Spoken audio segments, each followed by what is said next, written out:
Hey, what's up, everybody? I hope everybody's doing good. I want to do something a little bit different here. I'm not going to be doing Liberty Denied tonight with Dirty. Going to be talking about something that's kind of been on my mind, all this shit with the election going on and Biden and Trump and all that. And we do this every 4 years. It's just had me thinking here recently about some really bad actors, some really bad presidents in U.S. history, of which there are many. And when I say many, I mean all except possibly a handful. And nobody's perfect. I don't expect anybody to be perfect. But almost every U.S. president, in one way or another, has been abhorrent. They've expanded government. They have, trampled over human rights, as far as I'm concerned, by expanding federal government. But I guess I can start with who I think are some of the worst presidents in U.S. history. And I think then I can maybe move on to who I would call overrated presidents. I do make a distinction, though all would be bad presidents in my summation. But I guess I can start, and I'm not really going to do in any particular order here, but I'm going to start with Teddy Roosevelt. So Teddy Roosevelt was president, basically the first president of the 20th century. I know he started in 1901 after his predecessor was assassinated, but for Teddy Roosevelt, this is somebody that really marks the beginning of the progressive era. He was known as a trust buster. That's probably one of my bigger concerns with him, because his approach to governing, he was the first president to rule by the executive, if that makes sense. He was the first president to really take that executive office and really push it, I would say, well beyond its constitutional limits. But he was known as the trust buster because he was anti-monopoly. He had said that he's fine with, he's fine with capitalism, he's fine with trade, but he was anti-monopoly.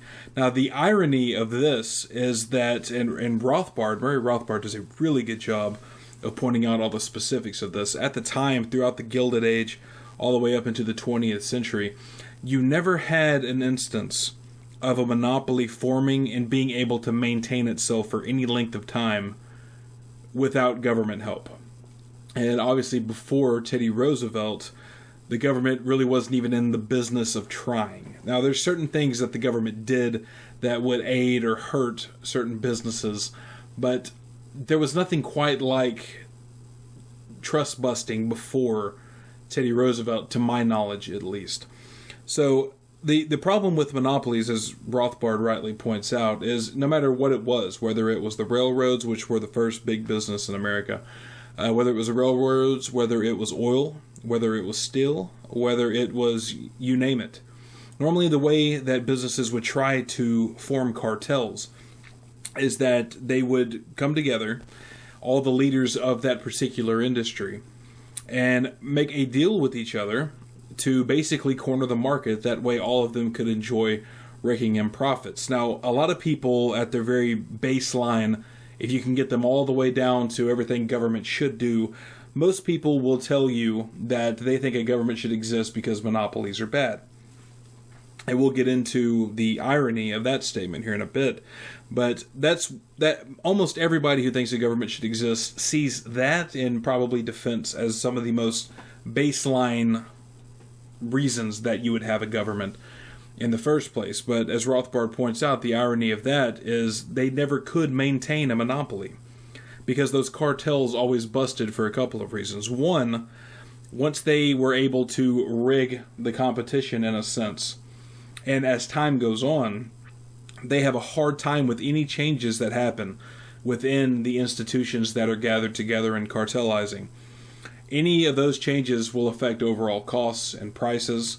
Also, you had people within the monopoly that is now formed.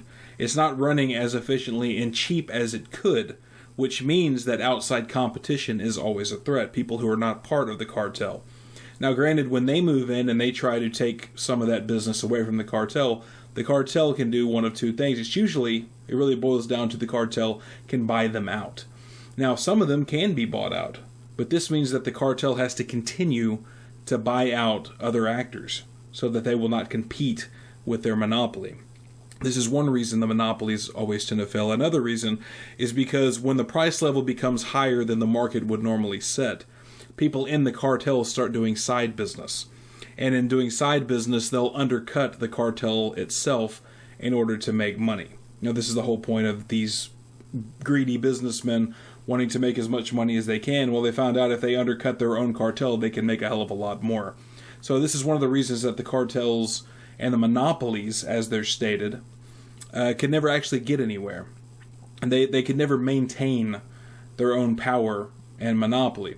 So it was when all this started happening, especially rate busting within their own cartels, that they managed to get trust busters like Teddy Roosevelt to actually rig the game for them.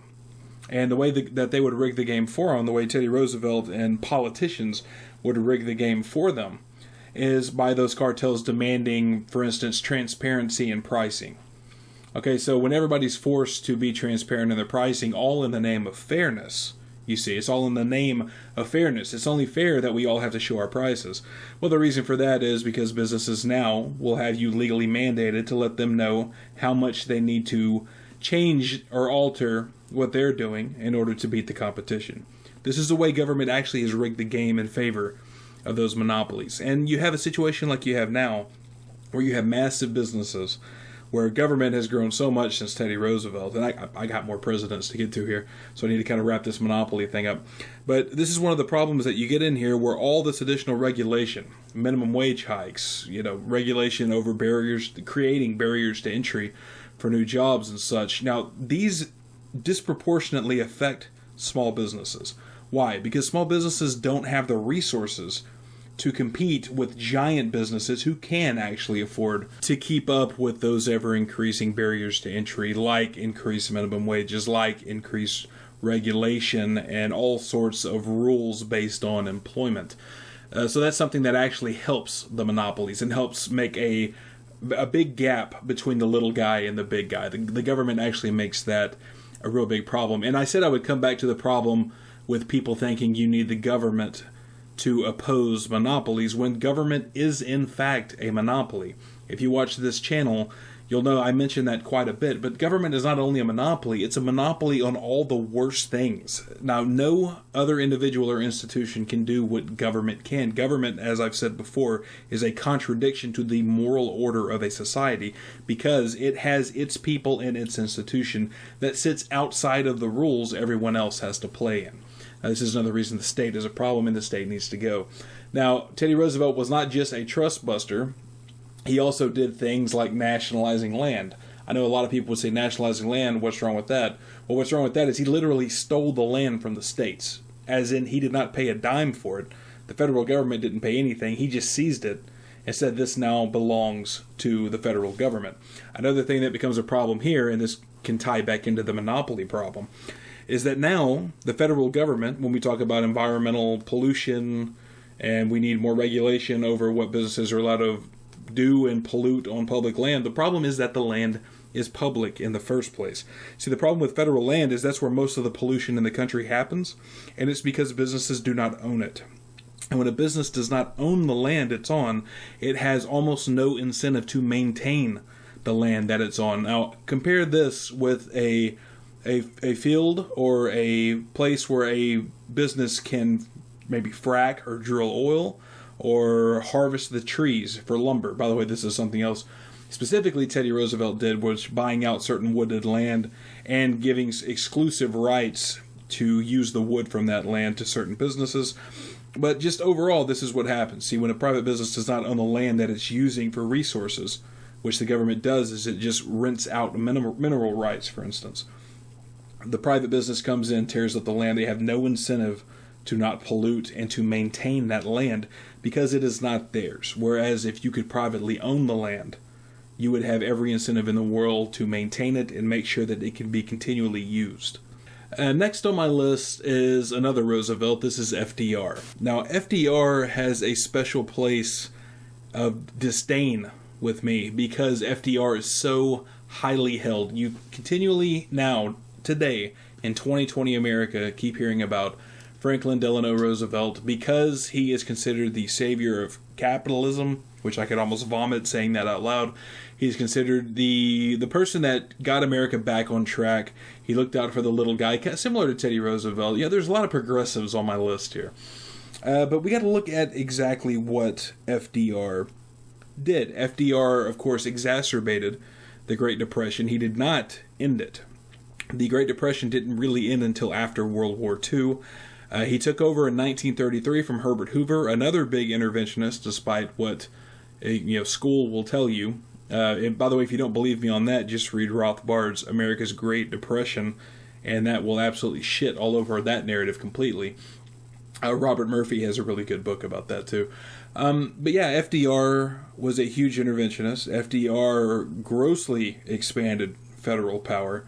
I mean, it's actually amazing. The more I read into FDR, the more I find out that things that you would have never thought imaginable in the 1930s and 40s are not really modern America, but within my grandparents' lifetime, that an American president could shit so hard on the Constitution and some of the things. I mean, you want to talk about central planning? Look into anything that FDR's administration attempted to do, and sometimes was shut down, sometimes was allowed to go.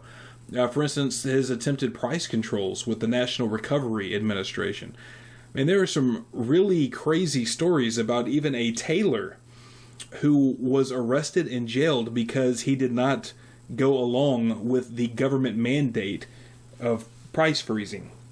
So he charged, I think, 35 cents, and he undercut the maximum bid allowed by the federal government for pant pressing, which was 40 cents. He went 5 cents cheaper. The man went to jail over that. That's insane. There was also these instances of FDR's administration empowering this National Recovery Administration, which is basically like, what would you say, central planning police?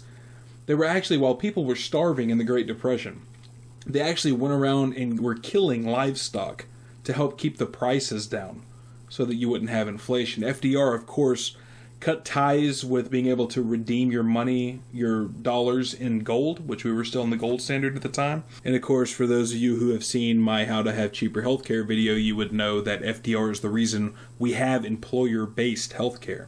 And just a short recap on that, we have it because FDR signed an executive order that banned businesses during World War II from increasing the wages of their workers. This is the guy who is seen as a progressive hero. It's unthinkable that someone like this could actually be president. And again, my grandparents' lifetime, it just seems crazy to me. But also that this person would be so revered by the people who are the most vocal about being anti-racist and about being the most fair and pro-little guy out there. Of course, you have a lot of the controversies with Pearl Harbor. Where did FDR actually know that the Japanese were planning to attack? There's an abundance of evidence to suggest that yes, he did, but he really wanted us to get in the war.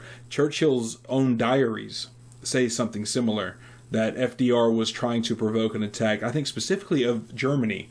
But the attack that went on with the Japanese in Pearl Harbor, of course, this was FDR putting troops way the fuck out there in the Pacific Ocean, off Hawaii, obviously. Placing an oil embargo against the Japanese, shipping guns to the Allied powers overseas in Europe and even Russia, and basically doing everything he can to provoke a war which had no public support until after Pearl Harbor. So things, at least at the very least, look extremely shady. And considering all the other things this guy has done, I don't put that past him one bit to have intentionally provoked Pearl Harbor. Okay, next, because we got to get through these. I feel like I could talk about these all day. Maybe I'll just have to do a longer podcast with them. But next on my list would be the other, slightly less popular these days, three-letter character, and this would be LBJ.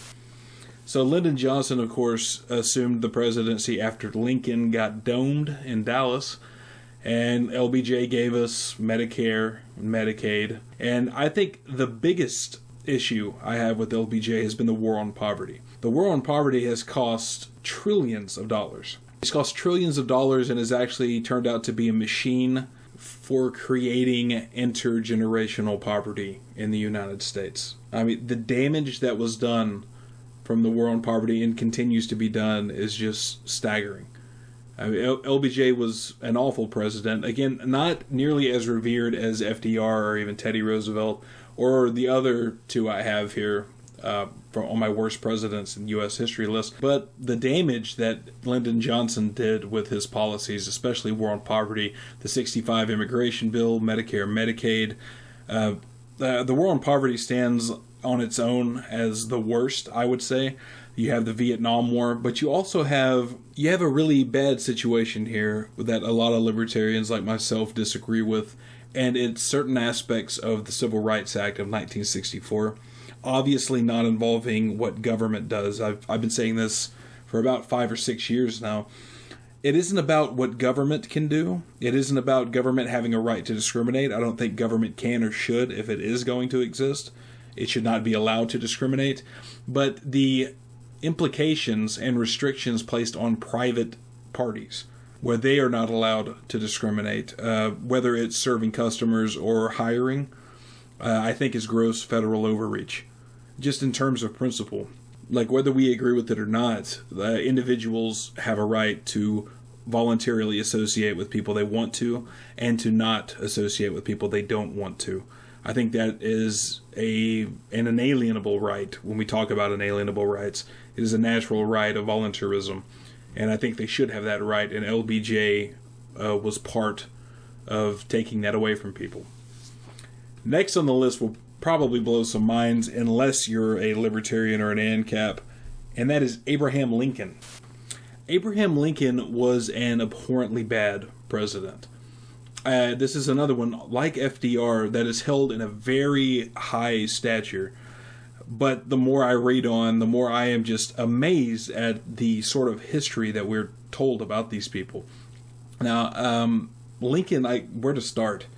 I guess we'll have to start with the Emancipation Proclamation, which was set to take effect January 1st, 1863, which only impacted the southern states which were no longer in the Union. So he exercised authority to end slavery only in the places he didn't actually have control of at the time, as opposed to the 4 states that were border states that were within the U.S. Union, within the district, under his control.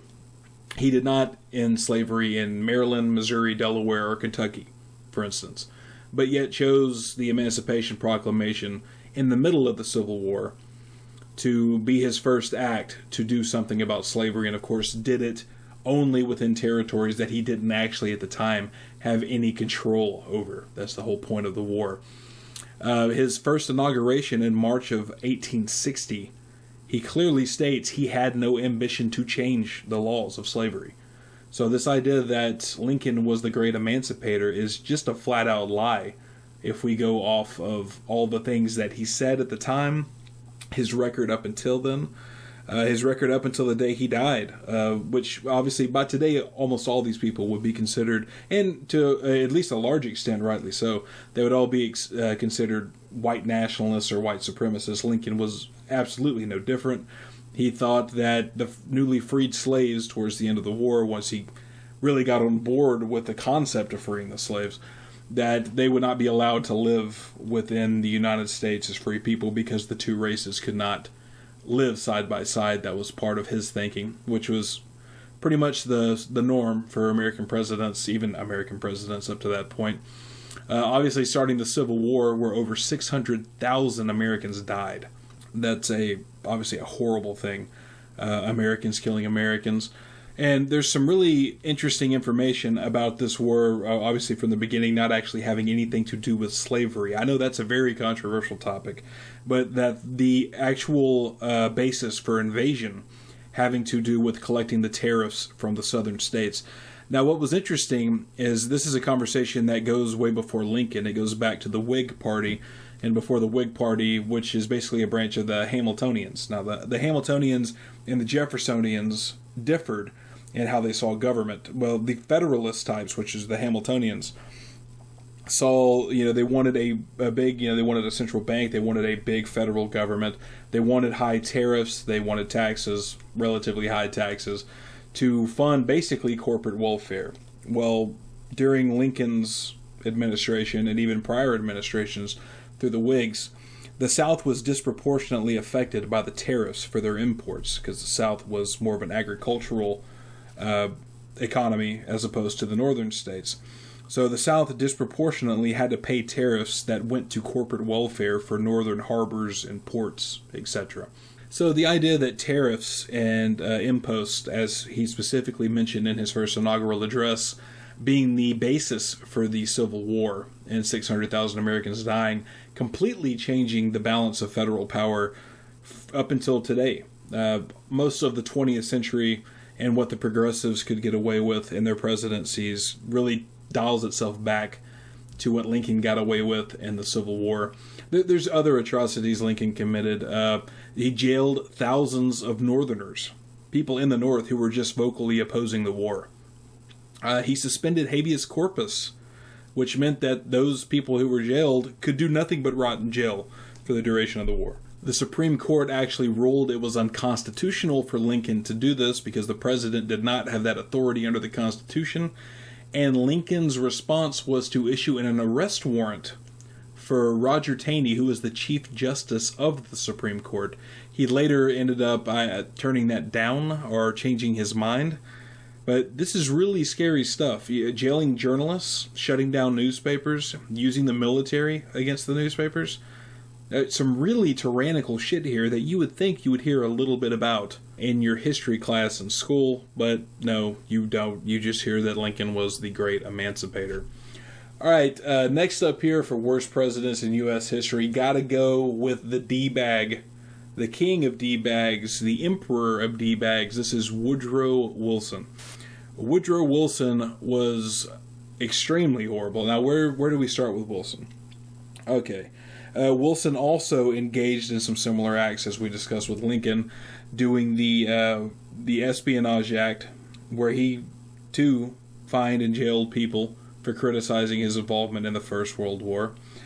Second off, him getting us into the First World War, or when I say us, obviously I mean the United States. The precursors to that was the sinking of the Lusitania, which is a huge controversy, again, something you don't hear about in history class in school. But the Lusitania was being used by our government to ship arms, ammunition, and guns to the British. And as that was happening, the Germans had found out that the U.S. was doing this and actually issued a statement to our press that they were going to sink the boats that were shipping these guns if they found them. Wilson and his administration censored the press from releasing that information. So they knew damn well beforehand that this was going to happen. And they were using passenger ships to do this. Wilson, of course, used the mantra, or made famous the mantra, we need to make the world safe for democracy, while he went around undermining sovereign nations like Mexico and Haiti. But of course, the biggest no-no that got Wilson on my list here and makes him Emperor Douchebag of worst presidents in U.S. history is his involvement in World War I that ended up tipping the balance of power in favor of the Allies, which changed the game from a conditional surrender to an unconditional one, which led to the Treaty of Versailles, which led to very harsh penalties being placed on the Germans, which got us another and even bloodier, even more deadly, even more vile World War just a couple of decades later. Honestly, I could say a lot more about Woodrow Wilson. Woodrow Wilson was abhorrent as a president, but let's try to keep this a little brief. I went way longer on all the issues I have with these guys than I really should have. I want to get right into my overrated presidents. I have two that come to mind, and both of them have been presidents in my lifetime. So I have, to one extent or another, lived through these presidents. First on that list is Ronald Reagan. Ronald Reagan is on my overrated president list just because of how conservatives look up to Ronald Reagan. Conservatives look up to Ronald Reagan as being the bastion of small or limited government. Why? I've never been exactly sure, because Ronald Reagan greatly expanded the federal government, greatly expanded the debt. He was really bad on guns as well. The 1986 NFA editions that he made, which banned machine guns, basically, except for some that were grandfathered in at insane rates, and you have to jump through all kinds of loopholes. Of course, after his presidency, he vocally supported the Brady Bill, which is another stupid gun control law. Let's see, where can we go? The funneling weapons to Iran was a big scandal. Obviously, arming and training Afghan rebels to fight a proxy war with the Russians in the 1980s of Afghanistan, which ended up leading to the arming and funding and training of Osama bin Laden, who created Al-Qaeda, and then, of course, went on to do 9/11. So we have a roundabout way of thanking Ronald Reagan for 9/11 is where we are here. I shouldn't laugh because it's absolutely horrible. Obviously, Reagan lowering taxes was a good thing, but he drastically increased spending, which is why everybody now talks about fucking trickle-down economics as a bastardized leftist straw man of supply-side economics. We could thank Reagan for that one as well. And Reagan gets remembered as this prototype conservative. He's their guy. And he shouldn't be their guy. If you want a 20th century president to look up to as a conservative, look into Calvin Coolidge. I mean, the man wasn't perfect, but he wasn't a gun grabber who was training and arming terrorists. So the other on my list of presidents in my lifetime that are just mad overrated would be our last president, now depending on when you watch this. I'm talking about Barack Obama. And the reason I say Barack Obama is mad overrated is because no one really holds Bush in very high esteem, either of the Bushes. No one really holds Bill Clinton in very high esteem. Obviously, nobody really, except for right now, the hardcore Trumpers don't really hold Trump in very high esteem. History is not going to treat Trump well. History will treat Barack Obama way better than that piece of shit deserves. We got a horrible healthcare reform through Obama. We got 5 new wars and destabilized regions all around the Middle East from Obama. We had a massive spending and debt increase under Obama. We had the record for civilians killed by drone strikes under Obama. We had record-breaking medical marijuana dispensary raids under Obama. We got the NSA's expansion of warrantless surveillance under Obama. We got an expansion of the Patriot Act under Obama. We got the National Defense Authorization Act under Obama, in which the president can kill and jail permanently a legal citizen of this country perpetually, just on an accusation and with executive power. And here's the worst part of all of it. The media was dead silent for almost all of the things that mattered in the Obama administration. All those things that I just mentioned, even Fox News wasn't covering that. All Fox News was covering is whether Obama likes Coke or Pepsi, or if he puts mustard on his hot dog. That's it. That's what these assholes in media cover. Now, it's a real big problem when the media is that complicit in some of the horrible things that were carried out in the Obama administration. Barack Obama was head of the military at a time where they repeatedly droned a Doctors Without Borders hospital in Afghanistan. What did Obama and the media have to say about this? The media didn't say shit. Obama was like, oh, sorry, for repeatedly droning your hospital. Like, you'd think you would hear some shit about that, starting 5 new fucking wars. Now look, I'm not like a Benghazi conspiracy guy, but Benghazi did happen, and the dude blamed a YouTube video for it. This is just ridiculous shit, man. And you would expect some of this to be called out, but it wasn't. And that's one of the reasons Obama is on my overrated list. Obama is mad overrated. Now, I understand if you sandwich Obama between a Bush and a Trump, he starts looking a lot better than he really is. But even at the time, there was absolutely no objectivity in the way that the man was covered. So here you go. That's I guess you could say my top 5 worst presidents in U.S. history, and a couple of overrated presidents of the 20th century, just for good measure. So that's going to do it for me, guys. Be sure to check back in with more videos coming up soon. I expect some more Liberty Denied. I'm having a lot of fun doing that podcast. And just stick around for more content.